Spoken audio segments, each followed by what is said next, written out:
Hey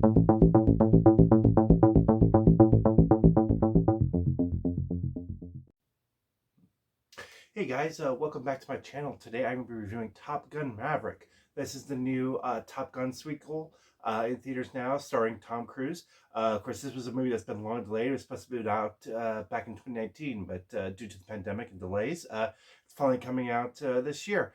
It brings back, of course, Tom Cruise as Pete Mitchell Maverick and the other characters. So it starts off with him as a test pilot for the Navy, and he's still captain after all these years. And so basically, he does something, of course, always kind of disobey orders. And so he's taken out of that program. And as a last resort with the Navy, he's sent back to the Top Gun school in San Diego.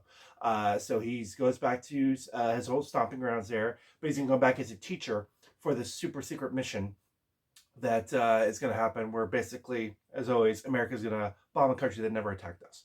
So I just joked there. I mean, I'm throwing a little politics in there. But so basically, yeah, it's a super secret mission where they have to bomb this basically a place where they're developing nuclear weapons in an unnamed country. So super dangerous mission. So he's got to collect the best of the best Navy pilots. There's a dozen Navy pilots, young Navy pilots, and so he's come in to teach them. And of course, in this movie, they're doing all the old favorite hits. So of course they bring back Val Kilmer as Iceman. He's now an admiral.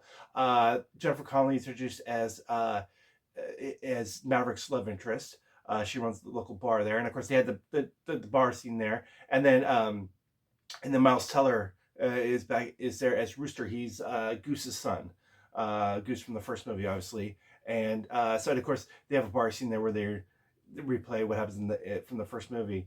But of course, and then there's a whole lot of tension there because he's trying to teach them, how to do this super dangerous mission. And of course, Rooster has all these emotions because he still blames him, Maverick, for his father's death. So they have that tension going on throughout the movie. So overall, I thought it was really good. Of course, as everybody knows, this was shot practically within real F-18s or F-16s in the sky. So there was very little CGI. It was so, and it really shows in the dogfight scenes, in the scenes up in the air. Those are amazing. Those are just incredible shots. So that's what I really really enjoyed. I really enjoyed picking up the story from where it left off over 30 years ago, picking up with these characters. The only downside was the story was I had some issues with the story, like 4 words. So not to spoil this too much, but 4 words that kind of sums up the plot. Star Wars trench run. They pretty much, the mission was kind of pretty much lifted out of that. I won't go any more than that, but Star Wars trench run.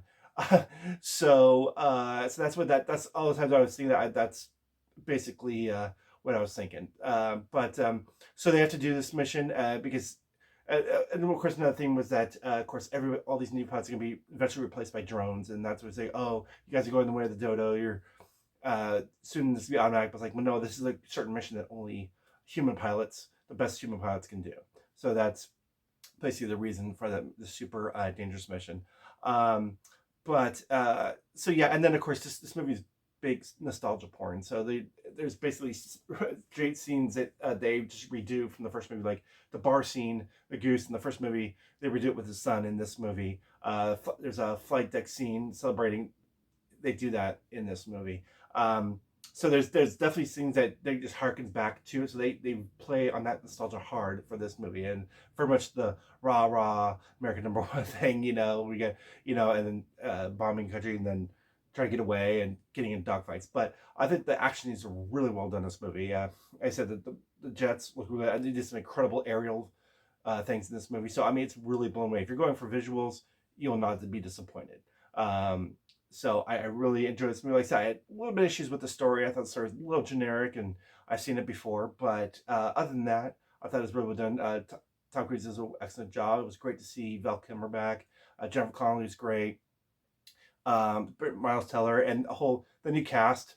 I mean, because of course the new cast, they kind of reprised the roles of the first movie. There was there's a new Iceman, kind of, even though the original Iceman, and you still have another character in there that's kind of doing the Iceman role from the first movie. And of course, yeah, and then of course Rooster is kind of like his dad too, and some others. So they're basically, there's some plot traps that they kind of fall into, but other than that, I thought that this movie was really fun. You really enjoy what the characters are doing. You get invested. Like I said, and the action is incredible. So I highly recommend this movie. It was a lot of fun. If you're going out for the first time, if you love the first Top Gun movie, definitely check this out. There's a lot of fun. This will really hit your busters, and maybe if you like the story better than I did, that's great. So like I said, I still, even though my issue with the story, I still had a lot of fun with this movie. It was a great time at the movies. So if you have free time this weekend or next weekends, definitely come check it out. It's the reason why this movie's #1. So I highly recommend Top Gun Maverick. So once again, everybody, thanks again for tuning in. If you can, please like, share, and subscribe, and I will talk to you soon.